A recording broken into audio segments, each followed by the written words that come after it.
Welcome to another exciting episode of the $1 Million Peddlers. I'm Paper Guy, and it's the Hump Day Happy Hour Salute, and we are man down today. We'll talk about that in a few minutes, but first, let's introduce our special guest. Hey, I'm David, BreezeFlippers. I sell on eBay and on the district platform called Dibdit, and I'm kind of excited to be here. So. Yeah, and also has a great YouTube channel as well. We're going to talk a little bit about that as well a little bit later. Do check out down below, right down there. We do have the link to his channel also, so do check that out. And welcome in Jeff, and welcome in Super C Lights. Thank you for being a member. And Quadruple F, thank you for being a member. And Flippin' Roo, thank you for being a member. Tonight I did enjoy Twisted Tea. And so I didn't have to do a shot. I could actually do a little sipping. And you ever had Twisted Tea? It's actually pretty good. Yeah, it's good. Yeah, I've had it before. Definitely good. Definitely good. Yeah, we're a man down. Mr. Magazine texted me right in the middle of my Whatnot auction, and then calls me literally as the auction was over. You're not going to answer me? I go, I'm doing an auction here. Oh. He goes, I've got the sniffles. Actually, he claimed it's a headache. I've got the sniffles. I can't make it. Now, I don't know how far back you go with our show, Breeze, but yeah. I actually made a live show when I had COVID. I literally had COVID, and I did a live show back when COVID was, a big thing. Oh, wow. And he's got the sniffles and can't make it. So I'm just saying one of us is weak and one of us isn't. That's all that I'm saying. Oh, my gosh. Yeah. And welcome in, Adrian, and thank you for being a member. All right, so we're going to start it out as we always do, asking how sales are. And how are your sales? Actually, last week was a little slow, but the weeks before that, it started picking up. I got to be honest, I went through a lull there in June. The first quarter of this year, we blew away numbers from last year. I mean, I don't know what the difference was, but it was great. I mean, we had some great numbers going into the first quarter, but since we hit the second quarter, it just kind of, the brakes hit. I don't know what it was, if it was economy or just not having the stuff that we normally have, but it picked up again, started picking up in July, and then August seems to be doing well. So not doing too bad, making some decent sales. I mean, for me as a part-time seller, I'm happy if I'm getting 3 to 5 sales a day on eBay. So, and we do okay, with that. But we also sell on district on Dibdit, and so that supplements a lot of money.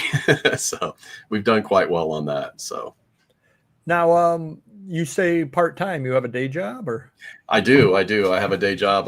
I work out of the house, so I'm sitting in my office right now. I'm sitting in front of the screens that I normally work from. I'm a Salesforce developer.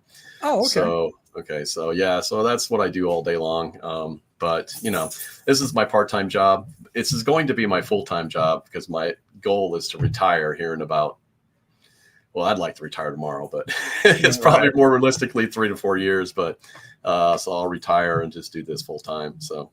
And that ties into a little shameless plug over there. If you are in that same situation, you can reach out to me.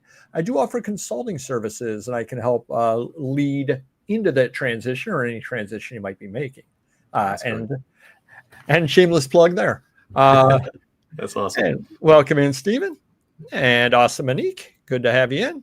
And Dawn is here. Hey-o! And thank you for being a member. And Mr. Hot Wheels, good to see you. August has been slow for me, but I also haven't had a good listing month. Well, that does tie in. And Super C Lights, thank you for being a member. I'm lucky to get 3 to 5 sales a week. Wow, that's a little slow. Yeah, that's hard though. But we were there. I mean, that was where our June was. I was wondering what I was doing wrong, because I was like, normally we just get a lot of sales. We were hitting, we weren't doing fantastic, but we would do between 600 and 1,000 a week. And I thought that was great, but it just slowed to nothing. So, but it's picking back up. There was a glitch going on at one point as well. I've got 30,000 items, and I actually had a 36-hour period with no sales in June. Wow. How do you do that with that many items? Wow. I got turned off somehow, somewhere. Something got turned off. I was on some server that wasn't seen, and multiple people that I've talked to had a similar thing for about the same amount of time that have a lot of listings. Interesting. Mr. Magazine went a period with 3 sales, and he's got 100,000 items. Wow. So they were doing something, some kind of maintenance, some kind of something, who knows what. But the items, obviously, people couldn't shop them. There's no other explanation.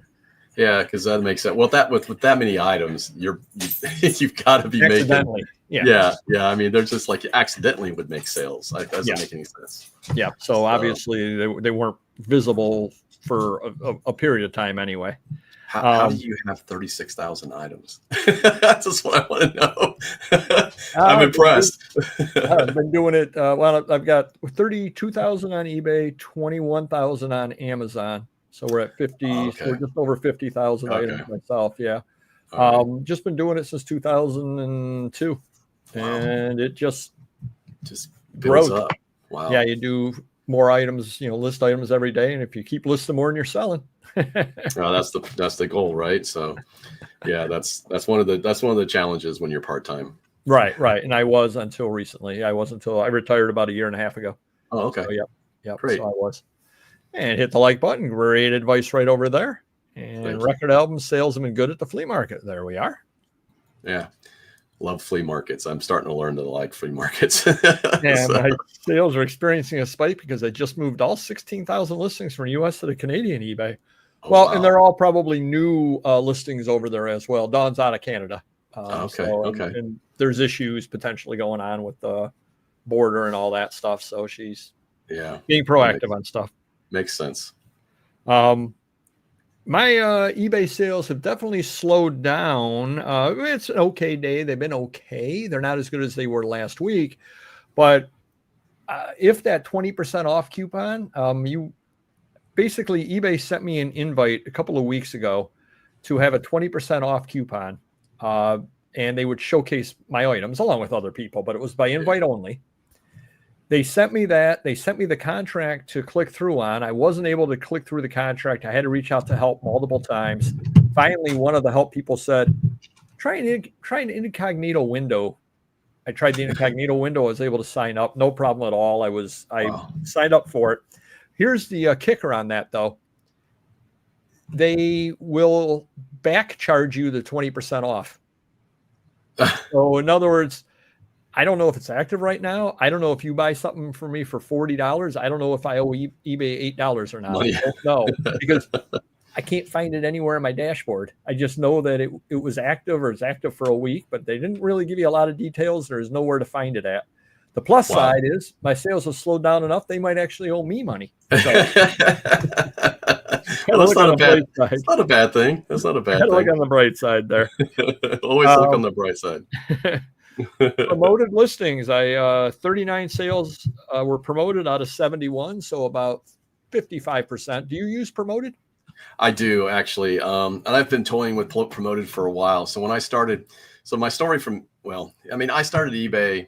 I've been on eBay since 1997. So I was actually on eBay when it was called Auction Web back in the day, and then it converted over to the eBay account in October 1997. But I used to sell off and on all the time. I used it like an ATM. When I needed money, I sold. But just right at COVID, right after. That was COVID. back in the. I don't mean to interrupt you, but that was back in the good old days where you didn't need pictures, and anything you had, you could sell. Yeah, you used to host your pictures on a different server. That's the way it worked. So. But you didn't need them either. You didn't need them, but but if you wanted to, you had listings and you had like thousands of words in your description to describe it. So, and you waited for a check to come in the mail so that you could actually send the item off. And it was a crapshoot, but it was fun. But that was as far as like what I decided is about 3.5 years ago or 3 years ago, we started really just getting serious because we wanted to do this, and I knew I could do eBay. I was going to do Amazon. I couldn't figure Amazon out. So I decided to just do eBay. But I started out and we didn't promote anything. So we moved up really quick. But it was about 6 months after I actually started promoting, and my sales doubled.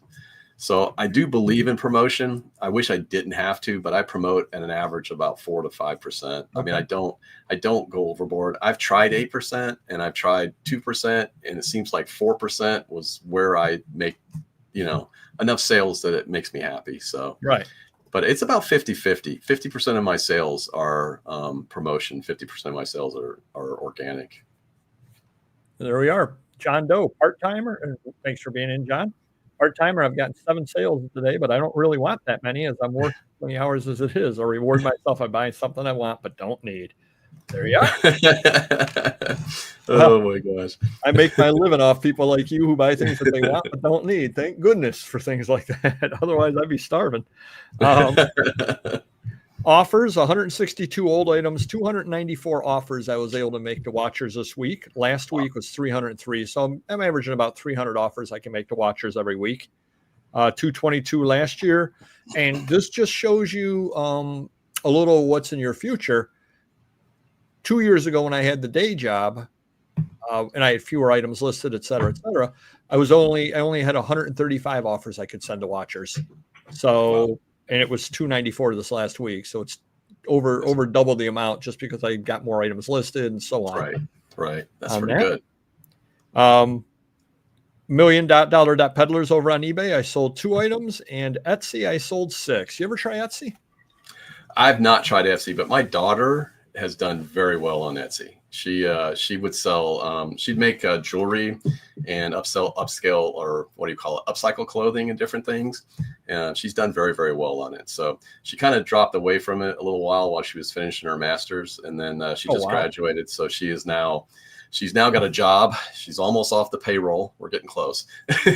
So, but she does really well on Etsy. She was doing $200-300 a week, just working part-time.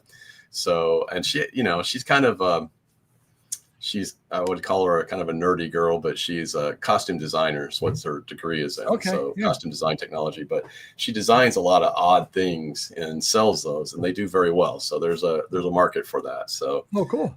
But yeah, I've never tried Etsy, but Stuart, talks about it all the time, and he sells a lot of vintage stuff on there. So I don't know. It might be something to look at, but I just haven't tried it. Yeah. No, it's got a learning curve as every other site does, but bottom line, end of the year, I put in my pocket a couple of grand off the site.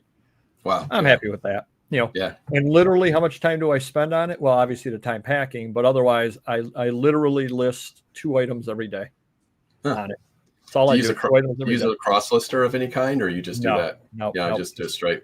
Just manually list 2 items a day, take a couple of minutes a day to list stuff on Etsy, day after day after day. And I think I got 1,200 items up there right now. Yeah. But I've sold about 650 items on there, which is really good sell-through when you think about it. That is really good. Especially starting out not knowing what to list on there. I just started out and said, I don't know what I'm going to sell. So some of the early stuff may not have been even, may still be sitting there because it shouldn't have been listed on there. So, man. Quite happy about that. Start. As Don says, start. Yeah, start. Mr. Hot Wheels is asking, where in Florida are you from, roughly? I'm actually in the Pensacola area, so over on the Panhandle. We're in the Central Time Zone, so it's kind of weird. Okay. But, I didn't even know that was in Florida, the Central. Yeah, everything Tallahassee west is Central Time Zone. It's weird. Wow. Yeah. So right now it's early for me. It's later for you. So yeah. Oh wow. It's kind of crazy. All right, we're going to talk about buys. Have you been buying anything lately? Well, I try every weekend, but it's so we're in the hottest part of the season. So I think garage sales slowed down.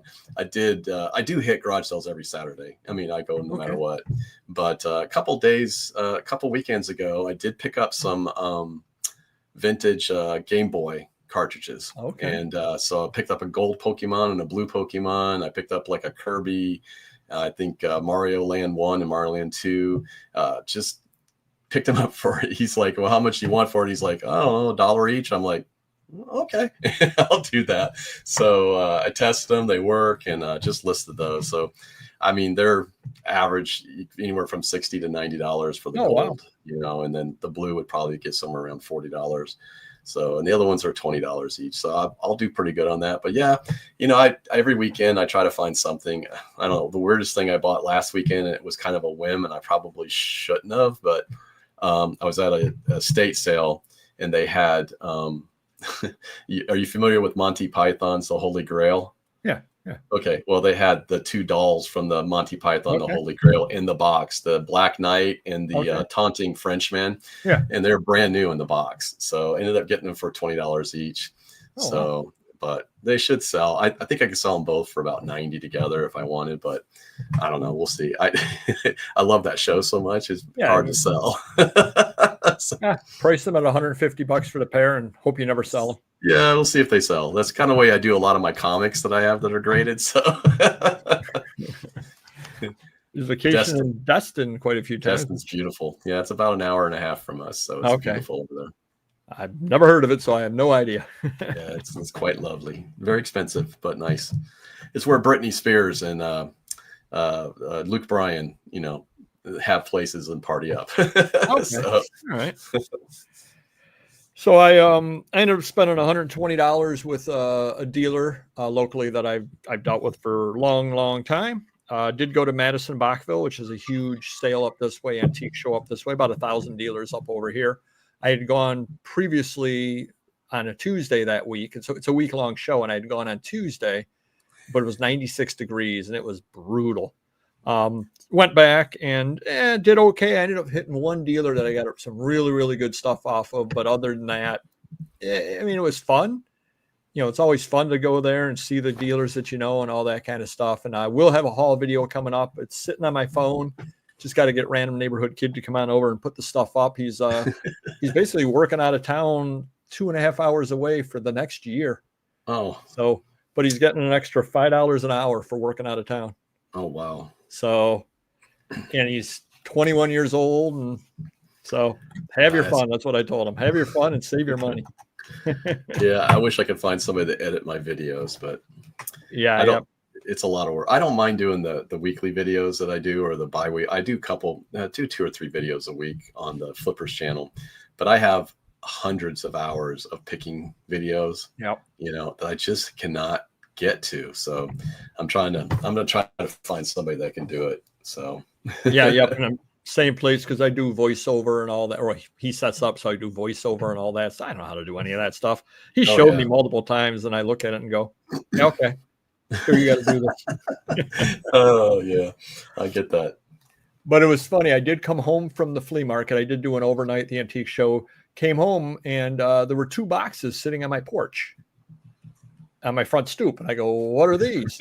And I looked, and it's actually a guy from New York City that has sold to me before. And just every once in a while, he gets some dupes, and he just sends them to me. Oh wow! Doesn't say anything. He puts a little note in there and says, "Here, these are some dupes. Hopefully you can use these." Okay. So I just I write him a check out, and I just throw a check in the mail to him. He never asks for it. I just figure, hey, I know you spent money on postage. I know this, I know that. So I drop him a little note. Hey, thank you. I do appreciate it. Covers your postage and a little extra. Thank you. Oh, that's cool. But that's a nice thing about doing it for years, and I know a lot of the people. I have stressed many times, especially on the membership side of things, networking is so important, because when you walk in, I had no idea. And it's just like, what are these boxes doing in my stoop? Where did these come from? Yeah, no, you're right. That's one of the keys. One of the things I had to learn, and I'm still getting better at it, but, picked up some nice business cards and start handing them out, just kind of getting people to know who you are, because that's one of the ways to find, some of the stuff, especially I'm looking for like comics, so you just never know. There's so many people that don't want to deal with comics. So every time I find something, they say, "Oh, we bought a storage unit and we had all these comics." I'm like, "Oh, great. Let me take a look at them. And here's my card if you get any more." Yep. I mean, that's what I'm trying to learn how to do better, but because you can make good connections that way. No, absolutely. This weekend, there was threat of rain. So I went down to the one flea market, and literally dealers were closing. The flea market opens technically at 8. I was there at 7:30, and dealers were closing up at 7:30 that had set up at 7 o'clock. Like, there's rain like 45 minutes away, and it's coming in. And I'm like, you're selling glassware. It doesn't matter. Yeah, it can get wet. It's not like they're books. But they were all shutting down. So I went up to the other show, the other flea market. And there was a dealer that I've known for years, and he goes, "Oh, stop by. I want to wholesale stuff out to you." And then I looked at his prices, and like he had postcards $2 a piece. His comic books were $2.50 a piece, and so on. And I'm thinking to myself, your wholesale is higher than most people's retail. So exactly. I went back and talked to him for a while, but kind of didn't mention, I'm looking to buy, because I'm like, we're just going to be way too far off because I got to be at 25 to 35 cents each on those postcards is where I got to be. There were some nice postcards, but nothing great. I got to be at 25 to 35 cents. He's at $2. We're not getting there. Yeah, no, that's we're not getting there. So that's retail price. Yeah. So I'm like, no, we're not gonna. Not even gonna waste either of our times. A couple of boxes of miscellaneous toys and red M&M stand-up store display. There we are. Oh, nice. Your mother was a hamster, and your father sells elderberries. That's the Frenchman. That's a good line. Yes, he is, Don. Yes, he is. Glitch of the week. So we did you notice any glitches on any of the sites this last week?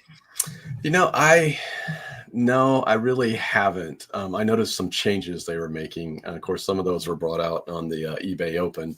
But other than that, no, I haven't seen anything glitch up. So I was kind of happy to see that for a change. A couple of glitches. I did make a sale over at Hip Comic. Mm-hmm. But that's a weird site because people will make you offers and you accept them, but it's one of those, the deal's not really done until they pay type deal. And they have to pay through a third party. So they had to pay through PayPal. Well, I never got I sold the item to them, never got notification that I got paid for, never got the PayPal notification, which I usually do. I never got anything from PayPal. Luckily, they reached out and said, hey, when's this going to be shipped? A week afterwards. And I'm like, what? And I looked, they did pay. So I said to him, I go, thank you for pointing that out to me. I go, I do apologize. I never got notification. I said, I just upgraded you to priority, no extra charge. I sent it right out to you. I'm really sorry about that. Figure, what are you going to do? It's on me because I didn't get the notification, but ultimately it's on me. Yeah. What am I going to do? So you just ship it out priority and you make a little less money. Oh, yeah. Oh, well, what are you going to do? And, Mr. Magazine had a negative on eBay that I tried to respond to, but it would not let me respond. Usually you can log in and click on the respond to feedback. Right. It wouldn't let me do that. It just wouldn't let me do that at all. Could not respond. Every time I kept clicking respond, it just re-brought me back up to the page with the feedback on it. So it's kind of a loop. You couldn't do anything else. Yeah, I wonder if that was all part of because I think they're making some changes to the whole feedback loop, and I don't know. They said that they were doing. One of the changes were that if you use eBay shipping, and something gets delivered or doesn't get delivered, that you're no longer being held responsible for that. So, but I don't know if that was part of it. I just kind of have a feeling that there's making changes on feedback that are going to probably affect us down the road. They didn't come out and say it, but I kind of felt like they're trying to, I don't know if they're trying to make feedback more realistic where people aren't going to always have 100%. So maybe you're not going to be able to get stuff turned back as quick. I was trying to read between the lines, listening to what they were saying. So, well, I know the one thing that they had said is it was going to be automated. Yeah. If people received their stuff and there were no problems, you're just going to automatically. Yeah. But here's my question on that. What is the feedback going to read? Yeah. What's the automatic feedback going to read, or is it just going to be a plus? Yeah. I think it'll probably be some generic line, shipped without issues, blah, blah, blah, whatever they put on there. Great deal. Yeah. So maybe, I don't know. I mean, all they're doing is driving the numbers up so that negative feedback doesn't hurt as bad. I mean, if you think about it, so if every sale you made, you get a feedback, because you only get about 20-30% of the people leave feedback as it is. So, but if 100% is leaving feedback, if you get one negative, I guess it isn't going to hurt as bad. But I don't know. I think it'll be interesting to see what happens. But now I wish Amazon would do that, because I was in Amazon jail for a while because I did get a 2 out of 5. And because you get so few feedback over on Amazon, it tanked my sales for a month. Yep. I had been selling about 25 to 30 items a week, and I was down to selling about 10 to 12 a week for 8 weeks. And all because of that feedback. Yeah. And nobody has left the feedback since then. So I'm still at 4.8. I mean, what are you going to do? Somebody leaves a negative, that's all you can do. Yeah, that's unfortunate. I think that's the direction, though, that they might be going with that, just because they're going to pump up those feedback numbers and then make it so that, because it doesn't hurt as bad if you get one feedback and you have 15,000. I'm not leaving. I'm listening. I got to write this down. What Kelly says there about the coupon portal. So I can okay. tomorrow. I need to know where that is, and I didn't want to lose it. Oh, But cool. so coupon portal. Or coupon if you're anywhere other than upstate. Well, Ohio, we say coupon. Everybody else says coupon. I'm assuming we say Coupon. coupon. Yeah, coupon. I don't know. I call it a coupon. I'm originally from the north, so I was born and Okay. raised. I was born and raised in Iowa. All So, right. So Iowa, I was Cleveland. So it must be a yeah, Midwest thing. We say coupon. yeah, we say coupon. All right. How do you say Niche? Niche. I always say niche. Oh, it's niche. Niche, I know, but I guess I was saying it for the long that way. It's, niching out. Let's see. Probably converted a little bit down here while I've been here almost 28 years, 29 years. So A roommate I had out of college. This is amazing to me. He lived in Rochester. He grew up around this area. He lived in Rochester till he was about 40 something, early 40s. He's lived in South Carolina for 15 years now, maybe more than that, maybe 20 years now. right. Went down to visit him. Does not have the slightest accent.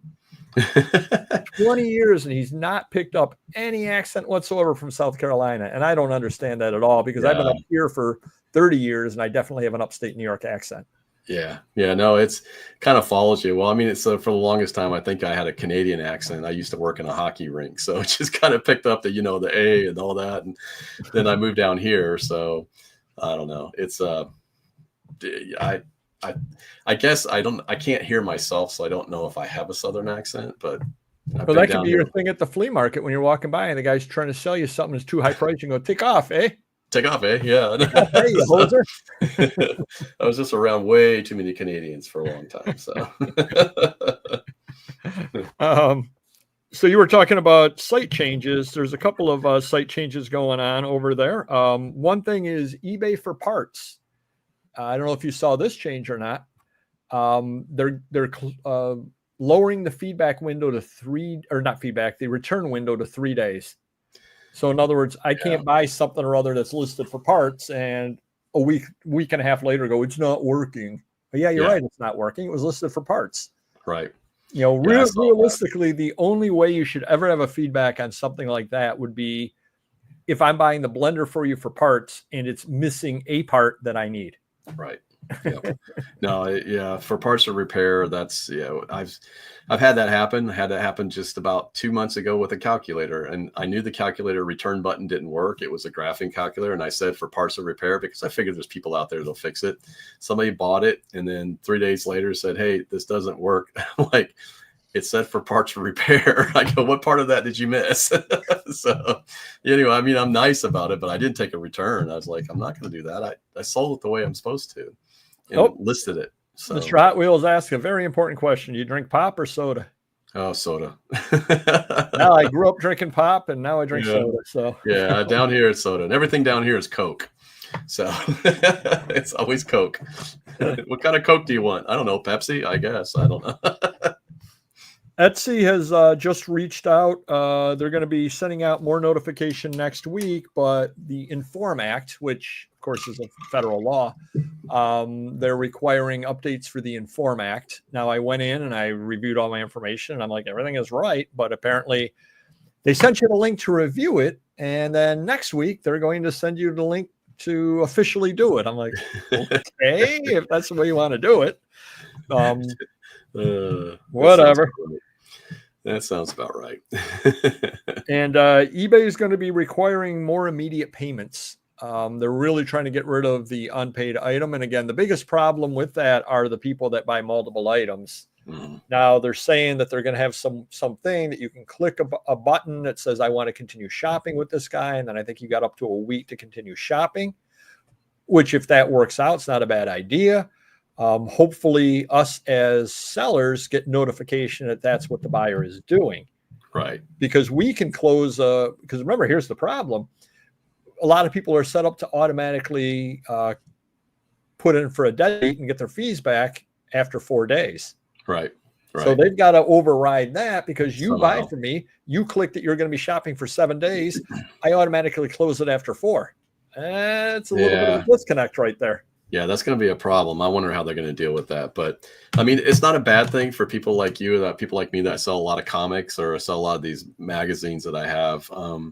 I wouldn't mind if somebody could, stretch that out and do something a little bit different. It wouldn't bother me, but I have 1-day shipping. So right now, if the sale closes, I got to ship it the next day. So, but if they could keep it open and keep it in the cart, I guess it wouldn't bother me as much, so I could ship it all at once. Yeah, right. Their shipping rate. So, because the problem we're running into now, especially for Mr. Magazine, is I'm giving a lot of money back in refunds because he ships it together, and then the guy goes, eBay was making me pay for it, and I bought 6 of them. Refund me. Yeah. And then what I end up doing, because it shows us 6 different transactions, and because I'm not sitting in Mr. Magazine's office all the time to be able to explain to people, I actually go to 5 of the 6 and send refunds on 5 of the 6. If it were my own situation, I would send a full refund on 1, make a note and explain to them, here's why I did it this way, because I owed you $20. I sent you the $20 back all on 1. Right. I don't want to do it where I fully refund 1, and then one of his other managers looks at it later and says, why was this fully refunded? Couldn't we find, so I just do on each individual because there's too many cooks on that one there. So I'll just do it in a nice, easy to follow manner, even though it's extra work for me.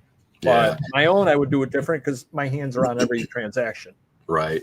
As far as I've been having to do that with these magazines because, they'll $7.99 shipping for the first one and $2.50 for each one after that. And they'll buy 5 or 6, but I can't, for whatever reason, it will not let them combine the shipping, even though I've got it set up to combine shipping. I've never figured that out. But a lot of times it has to do with, if you send an offer or something like that, it doesn't let them do it in the cart. So I just end up refunding him the $4.50 or whatever it is difference. So, well, the other problem is they're looking at 4 of your magazines. You got them priced at $10 each.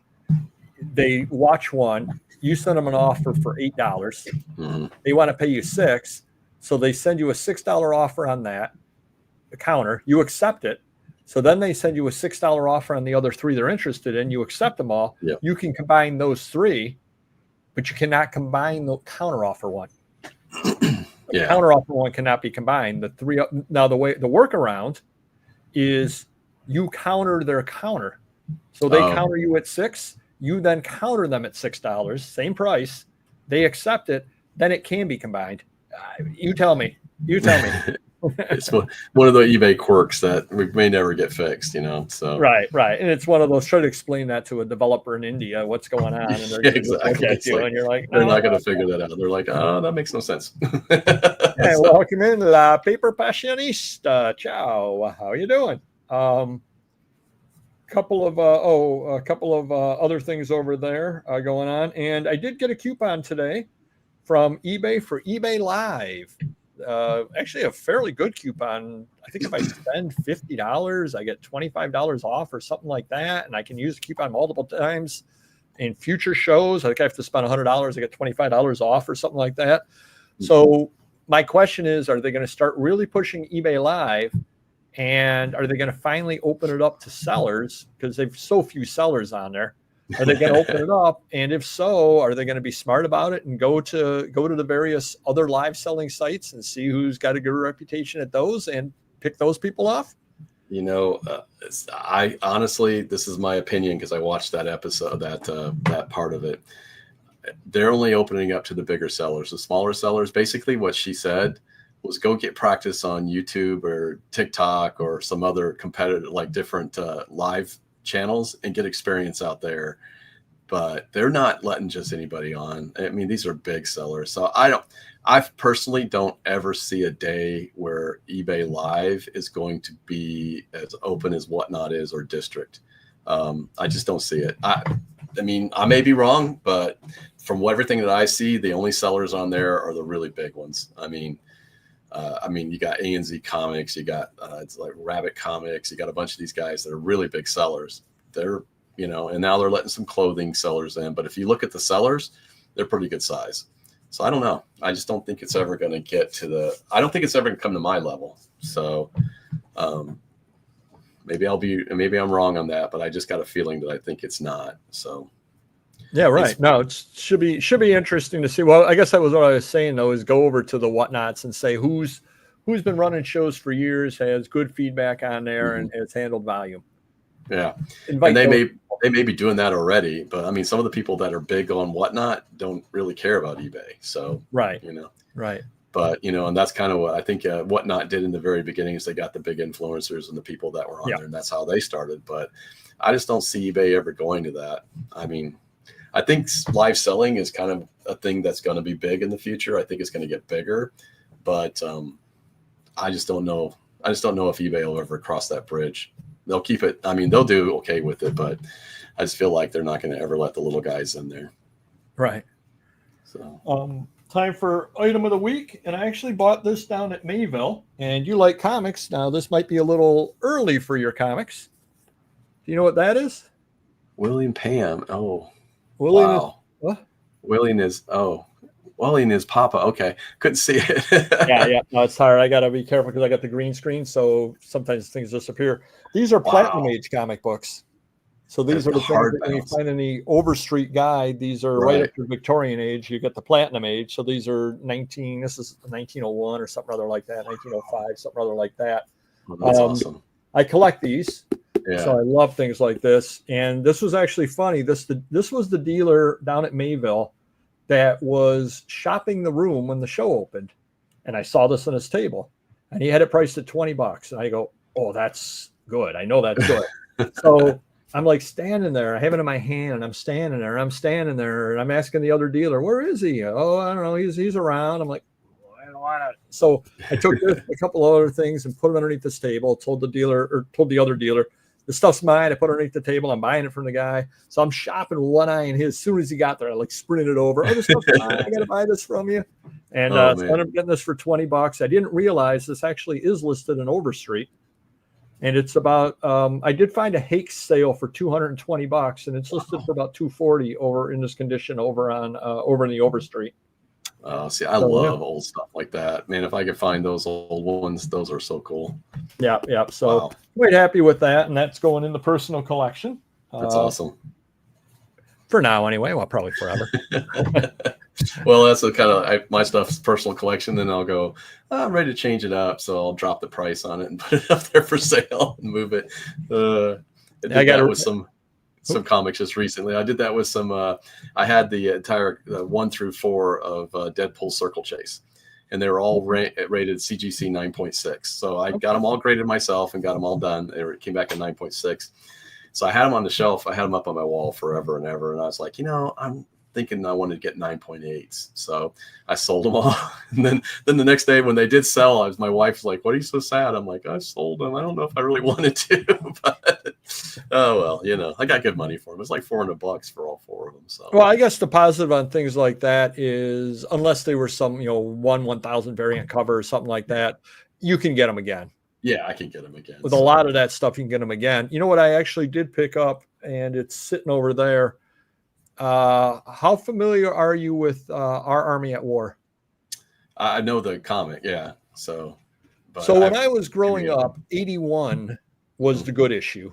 First appearance of Sergeant Rocky. Yeah. Except now 83 is the good issue. Oh, because 81 is considered a prototype. 83 is the first time he was named Sergeant Rock. So 83 is a good issue. Right.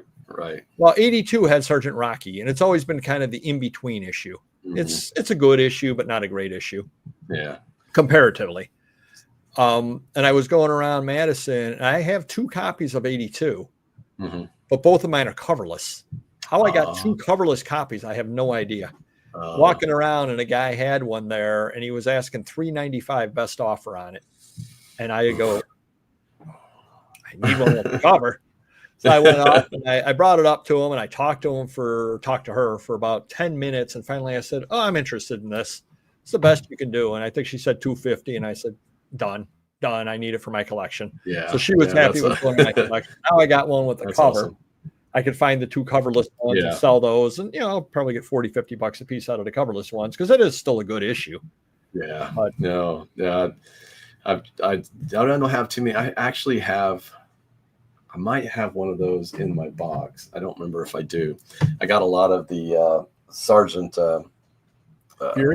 Fury, yeah, and his Howling Commandos. So I had almost the entire run of that. I had number 1, 2, 3. Yeah, so Yeah, so and I think I have 6 and a couple of other ones. So I've got a bunch of them. I actually sold a whole bunch of them. I still have some in my collection, but I sold a bunch of the other keys that were a little later down the road. Got good money for them though. Yeah. So insulting offer of the week. Mr. Magazine had a March 1877 Sunset magazine, which is really 1977. Good to see his employees are right up to date on that. They're only maybe that's why you got the offer, because it was so rare. He's asking $18.54. He got a $1 offer. They apparently think it's the flea market there. And then he had Ana Maria Perez de Tagle, which means absolutely nothing to me. 2009 Upper Deck Prominent Cuts autograph, 4 of 9, so only 9 of them exist. He's asking $60. He got a $13 offer on it. So that's kind of crazy on that over there. Oh my gosh. According to Kelly, an eBay seller update went out earlier. And I did see that. I didn't actually look at it. So, I agree. The workaround with the counter confuses the buyer. You just have to let them know what's going on. You have to tell them that's what you're doing, and it's the best way to combine it. That will work, but you have to tell them. eBay live numbers makes Whatnot look like chumps. I'm scared to bid. Okay, so they do get a lot of people going to them. I've been on some of those. The comic auctions, and it's crazy. The prices go out. They go crazy. Oh, and Rue's asking who the artist is. Says F. Opper down here. Is it Frank? Jeff would know. F. Opper. Jeff, who is F. Opper? You would know that.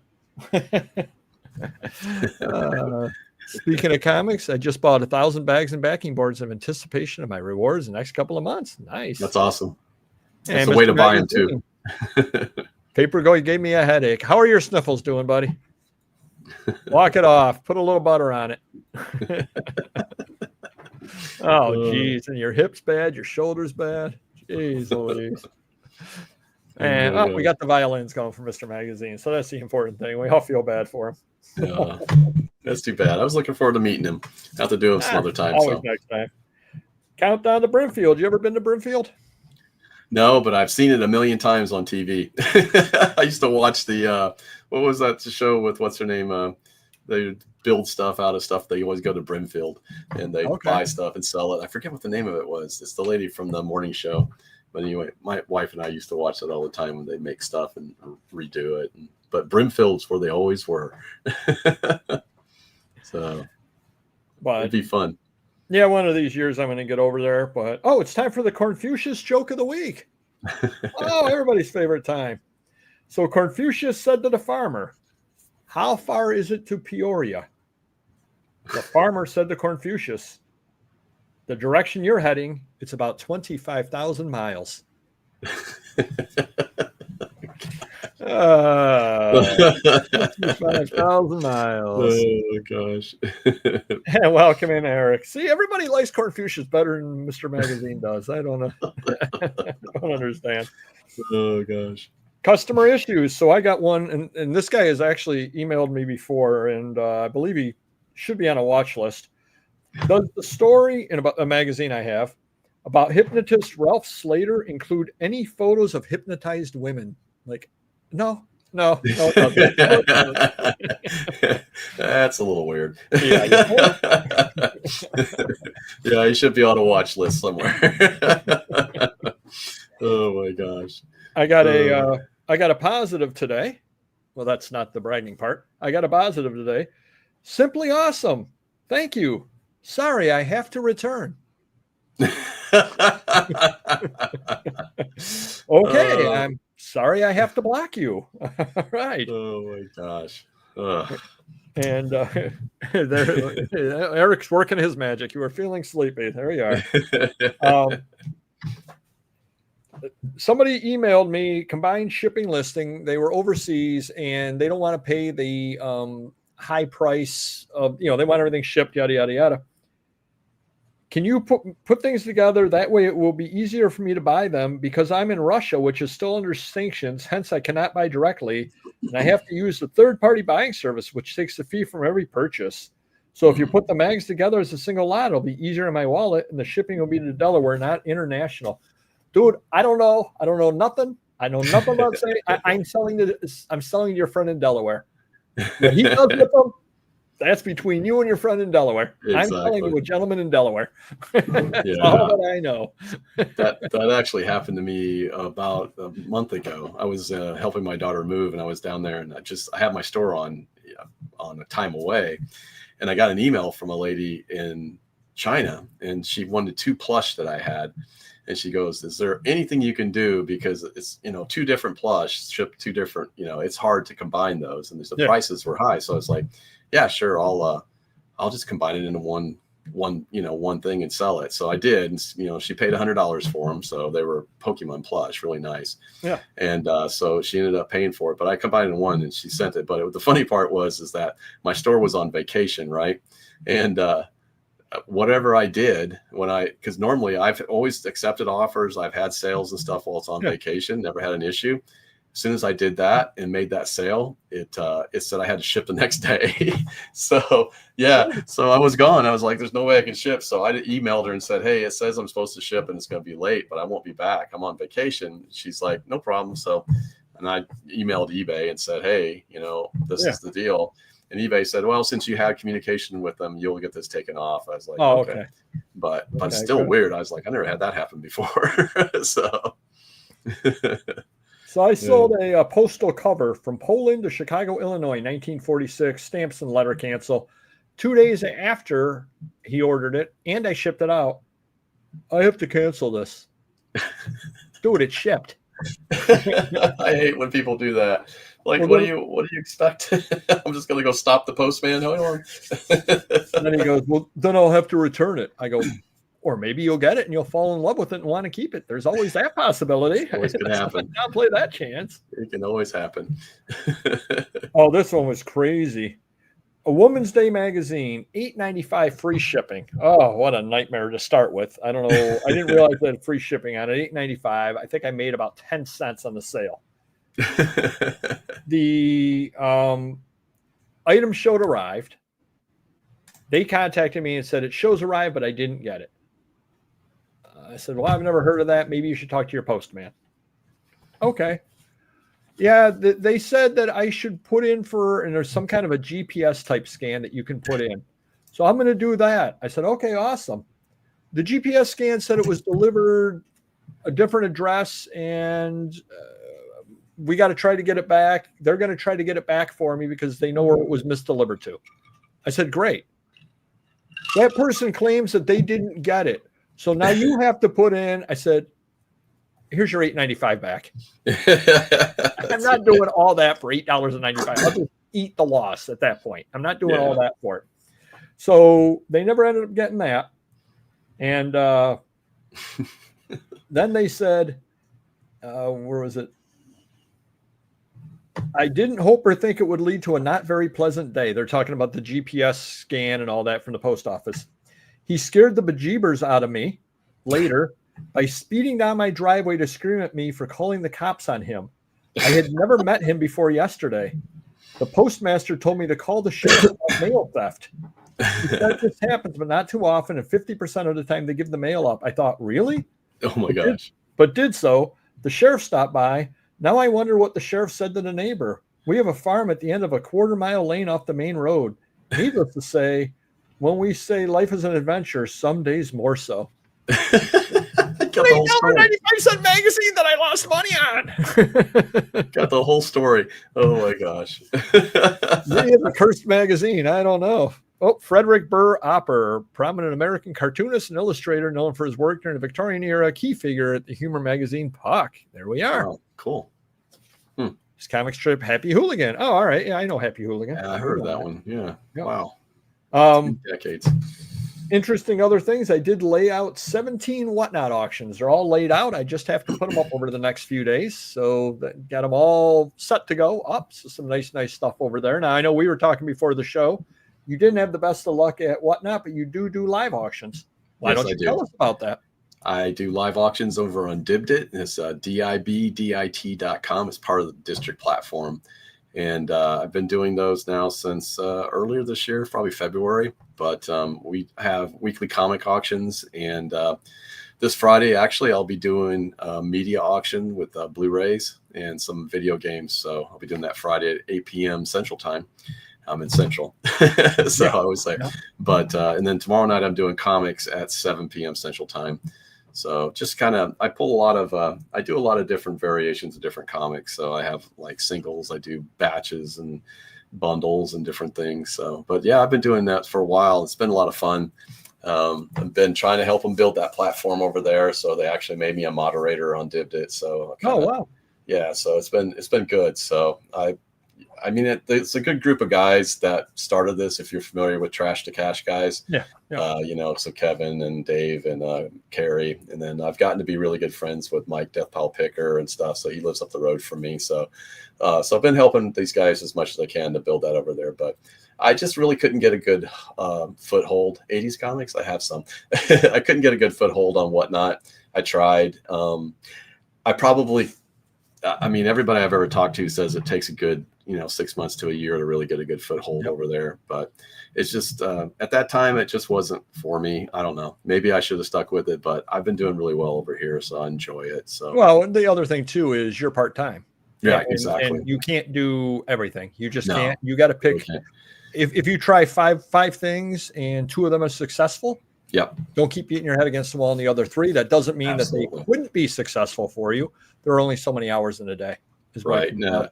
And that was the biggest reason why I stopped doing a lot of the cross listing and stuff too, because I just didn't have the time to keep up with it all. Because it's just right now my focus is eBay, and it's on Dibdit, it's on District. They're doing the live auctions, so that's really where it's at now. I am stepping up the eBay thing though, because I started an AI lister. I'm trying that, so we're going to see if that helps. Put a bunch of comics up and put a bunch of stuff up. So to see if I could get more, take my time that I have and use it more efficiently. So we're going to see if that works. But I just, I love finding comics and doing that. That's my favorite thing right now. My favorite thing to sell is comics. Last year it's also video games. I do a lot of those too. But I somehow or another last year I was in the top 4% of eBay sellers on video games. I don't know how that happened. Truly don't, but I was. So, hey, Jeff, but it was quick question for you, Jeff. Is that lady that set up across from you just down with the comics? Did she ever sell those comics? Funny quick story. I went over to the Syracuse flea market, and lady had some comics, and I go, "Oh, how much are the comics?" She goes, "They're not going to be cheap." I go, well, that's a hell of a salesmanship right there. That's not going to be good. And then she started asking me, do I want to buy them all, or do I want to buy them bundles, or am I trying to cherry picker? And I go, I haven't even looked at them yet. I don't know what I want to do. I don't know what. So, oh, gosh. I don't know if you know Primetime Treasure Hunter. Yes, I've heard of him, yes. Yeah, he had gone there as well and said, well, what if I want to buy this bundle? And she picks the bundle up, and she goes, okay, well, that's $5 and $5 and $4 and $5. He's like, oh no, no, I don't want to buy the bundle. No, I don't want to buy the bundle. Yeah. Oh my gosh. So I'm just wondering if she ever sold them or if she's still just carting them back and forth. But that is one heck of a way to introduce your items to somebody. They're not going to be cheap. Okay, well, have a nice night. Gosh. Oh my gosh, those are fun to try to negotiate at, but yeah, I just usually don't get anywhere. No, not with that. I mean, I didn't even try. I looked through. There was a Ghosts #1. Yeah, that's a good one. Yeah, probably good to VG. Yeah. And there was one. It was a Spider-Man. I don't know. I'm making the number up because 41, something 51, some number. It was no special issue, coverless. Right. Oh, jeez. I'm thinking to myself, all right, at a couple of bucks each, these are decent. Yeah. But out of all those other ones, there were things like Girl from Uncle, things like that. If you can get them for $1 a piece, you're doing okay. But you're paying $5 a piece, you're not going anywhere. She hasn't been back. Okay. Yeah. All right. I have a hard time even paying $1 a piece on comics. So, I will though. I'll go to a lot of really cool shops. My daughter moved down to the Sarasota area in Florida. So I got to visit some really cool comic shops down there. And there's one called Bat City Comic Professionals. And that place is absolutely amazing. If you're in Bradenton, go to that comic shop. It's fantastic. Never seen a comic shop so well laid out in my life. But I bought probably $150 worth of dollar comics or less, some of them less. And I've been able to flip those and do some pretty good stuff. Plus I got some from my own collection, but it's, I mean, crazy great stuff. But it's hard for me to, I try not to do $1. I'll pay $1 for a comic if I know it's worth $3 to $5, you know, I mean, because I know I can turn that in my auctions and stuff. I can probably get $3 to $5 for it, but it just kind of depends. But yeah, I don't know. Usually I'm always negotiating about 30% of fair market value. You know, I'm trying to get to that. That's about right. So, and sometimes it works, sometimes it doesn't. I paid up for some comics, so, but I wanted them, you know, for something myself. So. Well, a couple of years ago at a flea up here, I picked up now it was, I'm going to call it coverless. It had about a third of the cover left for Marvel Spotlight #5 for $1. Man. For $1. So stuff's out there. That's a good stuff for a personal collection too, though, you know, stuff you want. But yeah, I'm looking for like ASM 300 and, you know, I'm looking for the ones that I want, you know. I know I'm going to find one of these days, or a Hulk 181 somewhere. I'm going to find them. But, you know. They're out there. They're out there. Guy had coverless comics out at Madison Bachville. Hulk 183. I go, oh, we're so close. So close. So close. I think that even a coverless 181, if it had the stamps in it, it's probably worth a little bit. Oh, yeah, it'd be probably worth a fair amount. Yeah, definitely. It's hard to find any with the stamps. That's the thing. Yep. So, yeah. 1939 Hall of Fame baseball first class induction program was signed by everyone living at the time, including 2 Ty Cobb signatures in it. Sold for $315,426, which actually really seems low. Yeah, that seems cheap. 2 Ty Cobbs, you got Babe Ruth, you got, I think, Grover or Cy Young was in there, Grover Cleveland Alexander was in there. Just all, you know, all these great guys are in there. 2 Ty Cobbs, and it also like 5 or 6, like, I don't know, Mel Ott, people like that happened to be there that day also signed him, even though they hadn't been in the Hall of Fame yet. Crazy stuff there. Oh, I love that. Jeff, you're one of my favorite people then, because I do that, because I have found many $10 and $20 comics in dollar bins. And I do the same thing. I have a booth, and I am at a vendor mall, and I have about 10 or 11 short boxes of comics, but I do have some more valuable comics in there that are, you know, $2 and $3, and they get snatched up. You can always see it, but they'll buy a lot of the ones too. So which is great. Yeah. It's worthwhile. Yeah. Yeah. So it always works well. First edition of The Hobbit was found on a shelf in England. It was just a normal house, and the appraiser kind of people came in and like, oh, what's that? And they pulled it off, sold for $57,000. Apparently the first edition only had 1,500 copies made. This had no jacket, so that's a record for a no jacket copy of The Hobbit. If it had a jacket, it would have gone for about 3 times as much. Wow. So that tells you the value of the jacket right over there. That's crazy. And you know Bob Ross? Yes. I guess very few of his paintings come to market. Well, one of his paintings, titled Lake Below Snow-Capped Peaks and Cloudy Skies, beat expectations by twice what it was supposed to sell for. Sold for $114,800, setting a record for Bob Ross painting. Oh man, I almost bought a Bob Ross Funko this weekend. So, it was $2. I was like, I just didn't see the value. Darn, maybe I should have. Would have been a happy little accident had you got that. Yeah, it would have been kind of funny to be like, oh yeah, look, here's Bob Ross. And per Collect, a sports card website, they feel that the bubble is going to burst for low-end cards. Now, the funny thing about it is they were defining low-end cards as being $100 to $500. They are low-end than I'm in. No. Yeah, low-end cards is that 4-cent a card for Greg Jeffries card from 1989. That's a low-end card. Yeah. They said about the only thing keeping the market going right now are repackers, and that it's just repackers keep buying and selling, and that if that crashes, the whole thing is crashing down. But I'm into old stuff, so I don't care. Yeah. Oh, so do you actually collect cards too, or sell cards? I collect cards and comics. Yep, been doing it been collecting cards since 1975, and comics since early 80s. So, that's awesome.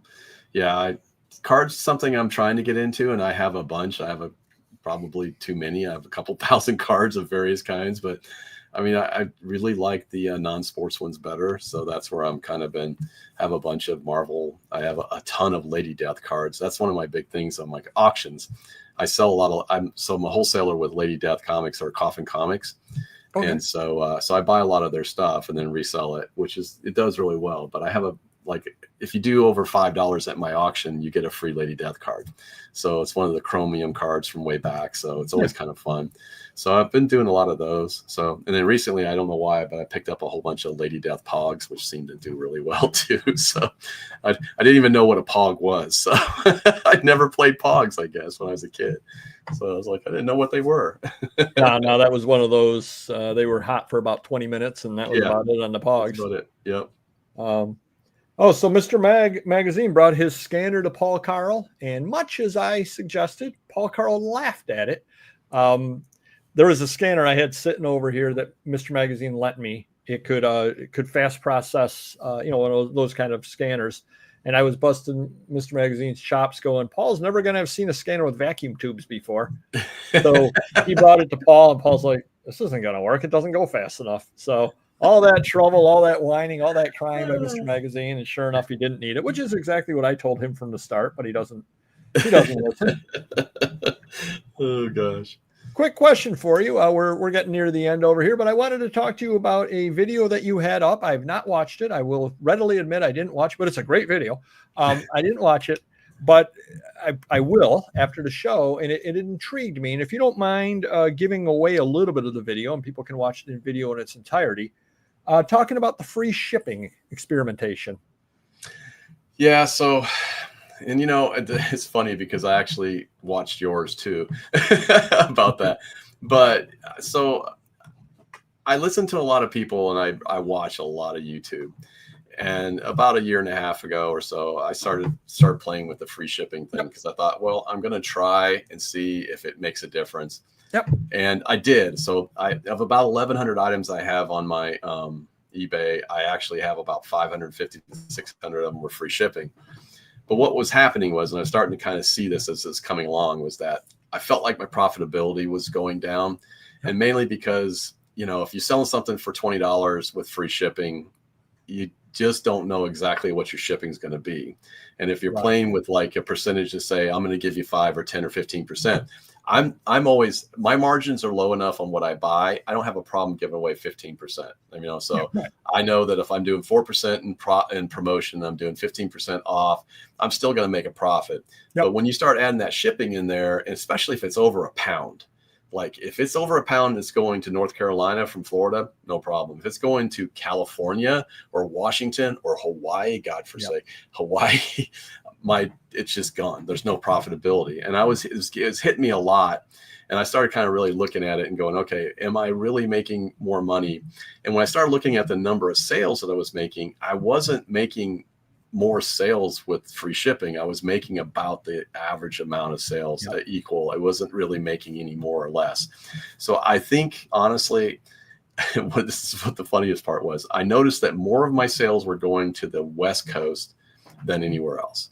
And I also kind of see that with flat rate shipping too. So flat rate's another of those things that I'm still going to do it. I'm going to sell my hats. I'm going to still sell $4.99 hats for $4.99 for shipping because I know I'm going to be close in there. I'll, move the price a little bit, but like some of these things I'm going to have to start looking at, especially over £1, maybe to £2. I'm going to have to start looking at maybe calculated shipping because it's starting to kind of kill us, a little bit. Absolutely. So I think, in my opinion, I think free shipping is kind of obviously Amazon was the one that started it. They made really this to me. They kind of made this whole thing like everybody expects free shipping, but the reality is I think people now are smart or more savvy shoppers.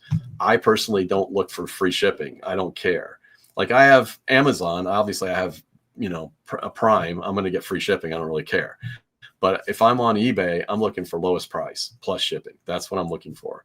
And I think honestly, more people are looking for that. I think maybe some of your old school people are still doing free shipping. They're thinking, oh, I got to have the free shipping.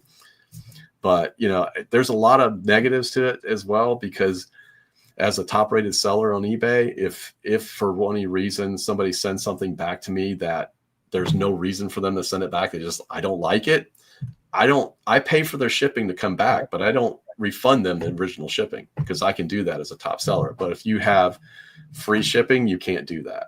Right. So it's there's still I think there's still a use case for free shipping.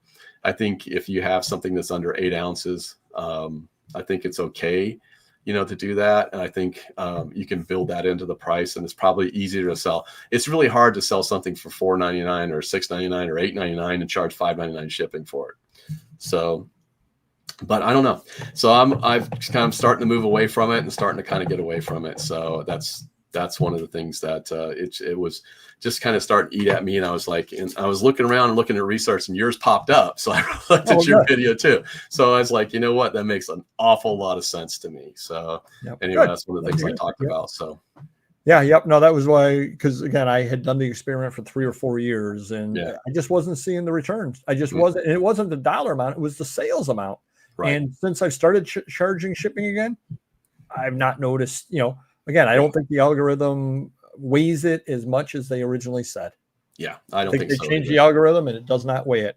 I think it only hurts you when somebody specifically is looking for free shipping. Yeah. And I think when you do that, if you're a smart shopper, when you do that, you see that you're missing out on a whole bunch of other really good deals. I will say, and I've always found it very, very funny though, the people who charge shipping, but a minimal amount of shipping because it's a small item, but it's an expensive item. Yeah. $2,750 plus $4.95 shipping. Maybe you can offer free shipping on that. Yeah, that's what I do. In that case, you could get free shipping. Yeah, if I got comics, I do the comics that are over $100 are going to be free shipping. I mean, it just makes sense to do it that way. Plus insurance. I mean, I'm going to insure it. It's only insured up to $100. So, but yeah, I mean, under 100, like I said, I'm kind of moving away from that. It's taken some time to move everything over, but now I didn't change anything. I left everything free shipping that was. Yeah. And I just created a new thing going forward. So as of January 1st, 2024, so I just know when somebody makes me an offer, that was the period I had free shipping. I'll take that into account. The flip side of that is it's been sitting up since 2020. Right. Yeah. See, gone at this point. I don't care. Exactly. Yeah. See, I basically do relist. I go through my stuff every day, and I look for stuff that's renewing. And I will take down anything that's over 90 days, and then I will relist it. So I do that all the time. I mean, and I can do that again because I'm not full-time. That actually adds to the number of listings that I do. So I pull those down and I redo the listings. I put them out at a later time, so that I try to do about 200 to 250 a day in dollars as far as number of listings and stuff. So, but that kind of helps me do that. But as I'm pulling them down, I'm redoing them, adding shipping. So I'll get to them. It'll just take a while. I'm not going to do them all overnight, but one quick thing to remember though on that insurance you were talking about is it is insured up to $100. Don't do insurance on something for $110. No, because you're paying $3.70 shipping for nothing. For $10 worth of coverage. So yeah, if it's over $200, generally, or 175, somewhere in that area, I also look at what do I have in it. So like there's some comics that I have less than $100 in, but I'll sell them for 175 because that's the market. Yeah.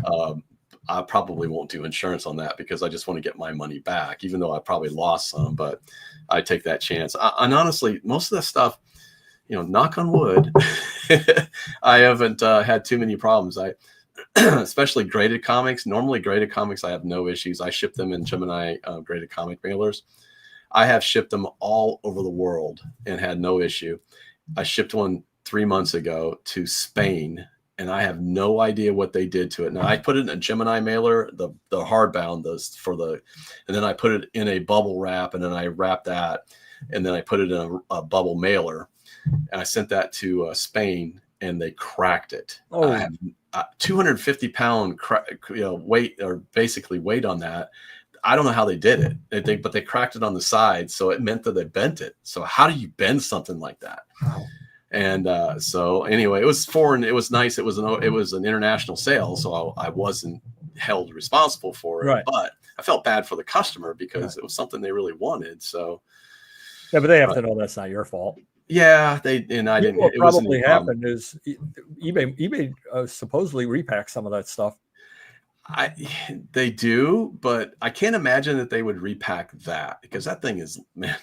I mean, I make it bulletproof. I have sent them Well, everywhere. they probably took it all out of that, said, "Oh, we need this packing at home," and we'll put this in an envelope. I hope not. I don't know. I had somebody send me a graded comic, and I kid you not, they wrapped a piece of bubble around it and they put it in a regular poly mailer, not a bubble poly mailer, but a regular poly mailer. And I got it, and the thing was split in two. Oh, I was like, oh man. I said, this is no good. I can send it back. Or he goes, no, I'll just refund you. But I mean, wow. I'm gonna get it cleaned. I'm gonna get it cleaned and pressed. I can't remember which one it is, but I only paid $20 for it. But if I get it cleaned and pressed and get it to go up one grade, it'd probably worth be $250. All right. Wow, but, worth it, yeah. Yeah, but crazy. Yeah, probably 15 years, Jeff. Probably something or other like that. Collect comics, non-sports cards, not Pokemon, magazines, and certain books. Yep. Yeah. I collect the non-sports also. Yep. Yeah, I like the non-sports stuff. I'm trying to learn sports. I honestly am. I'm a big college football fan. I just cannot seem to get baseball, which is really the biggest ones that sell, I think. So right. Yep. All right, we're going to head on into the rambling story of the week. Got a short one today. So random neighborhood kid is going out of town for work, and he actually they're having him work down in Binghamton, which is about a 2.5 hour drive from us up here. And he went to visit his buddy over in Boston. Visited his buddy in Boston Friday, Saturday, Sunday. Had to be in Binghamton Sunday night. Now he was going to drive back to Rochester. I said, don't do that. You got to drive back to Rochester, then drive down to Binghamton. I go, you save about 3 hours if you just go straight to Binghamton. Oh, okay. So he did that. Of course, he left late, and the company's renting a house down there. So somebody has to be there to let him into the house, and he doesn't want people sleeping. So he left late. He's in a hurry. Don't you know, he's going through the Adirondacks, up through that region, somewhere up there, Catskills, whatever it is, Poconos, however he went through the mountains. And he had just gotten his oil change. His oil pressure light comes on. Oh, no. Yeah. He goes, what did they do? I go, I don't know. I go, the right way to do it is stop by and let the car sit for a while and check the oil. I said, worst case scenario, add a little bit of oil to it, figuring that they probably screwed it up. I go, odds are they didn't put too much oil in. They might have put too little in. They might have, whatever. Well, they left the cap off. He goes, where am I going to get oil? I go, you're on the thruway, right? Stop at any rest area. They're going to have oil. I said, buy a quart of oil, put it in. I said, the right way to do it is to sit and make sure. I said, but you don't have time for that because you're running behind. So we went and did that. Then he starts heading back down again. That comes on, and then the check engine light comes on. Oh, no. And I'm going, oh, geez. And he goes, should I have had to do it? I go, you did what you had to do for the time. Finally got it down there. What am I going to do? What am I going to do? Because he doesn't know anybody down there other than his fellow coworkers, but he doesn't really know them. Doesn't know any repair shops. He's out of town for the week. He's having all these car problems. And I'm laughing to myself because my first car was a T1000, which was an upscale Chevette. And I had pretty much all the same problems. And I would call my buddy and go, what do I do? What do I do? And get oil in it. Can't have the thing run dry. Better have too much oil than too little oil. Just do what you got to do. Worry about it later, kind of deal. Mm-hmm. So finally I said to him, now I go back to the days, and how old are you, can I ask? I'm 59. Oh, so I'm 56. Same age. Yeah, same age.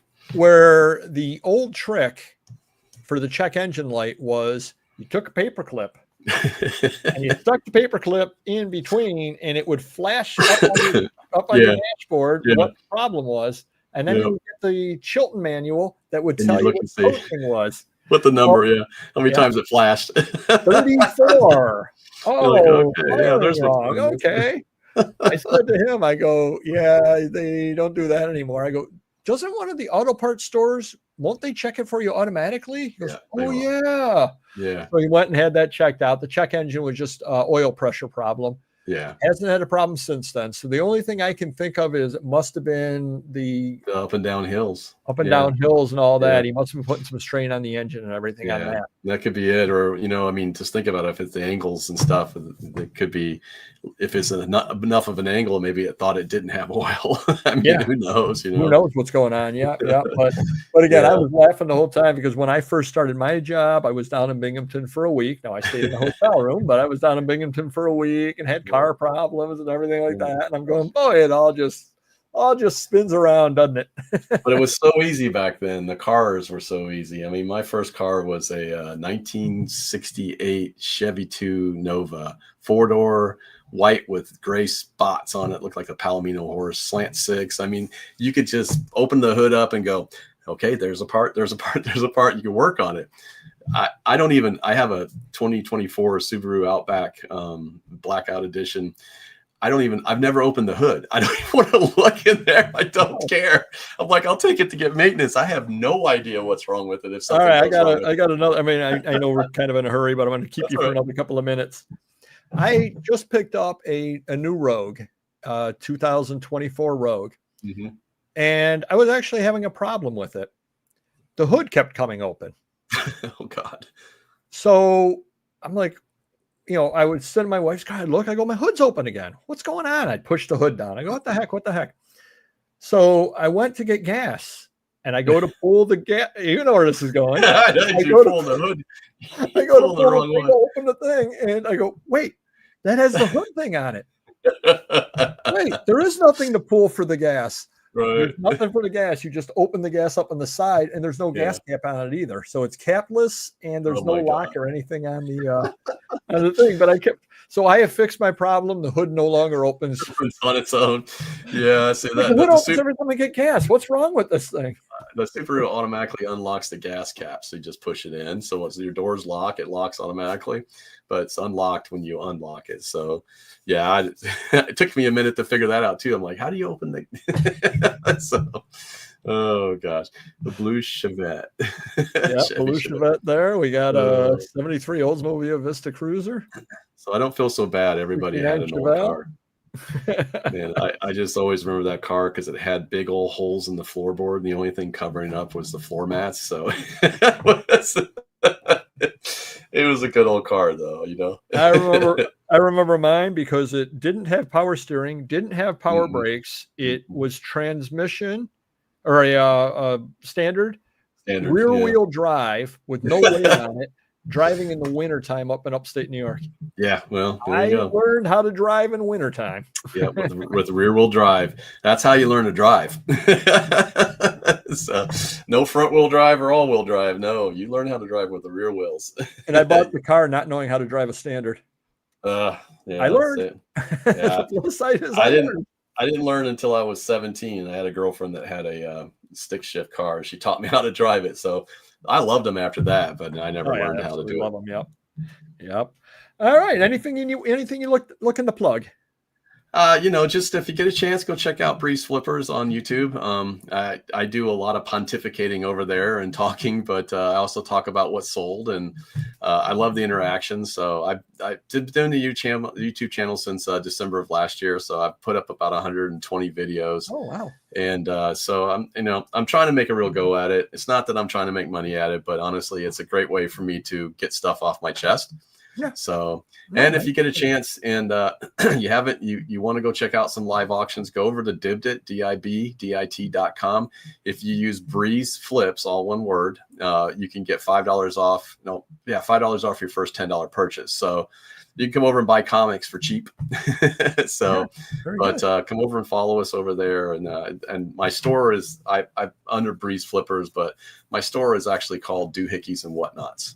So. Oh, so you're advertising for Whatnot on the DL. I didn't even mean to do that. I came out with that name before they came big. So yeah, Doohickeys and Whatnots. So you can go to doohickeysandwhatnots.com and you can get to my store on eBay. So very good, very good. And of course, do check me out. I've got 17 auctions to go up on Whatnot sometime soon. I got about 15 to 18. I don't know how many. I got so many of them listed up there as it is now. Pre-bids are always welcome. If you haven't joined the membership side yet, what are you waiting for? A lot of great videos. I've gotten a lot of great feedback from people that they absolutely love the content behind the paywall. So do step behind it, Even if you join it for 1 month, watch it and quit, and then join it again in a few months, hey, there's be plenty of new stuff up there. Thank you, Don, for that.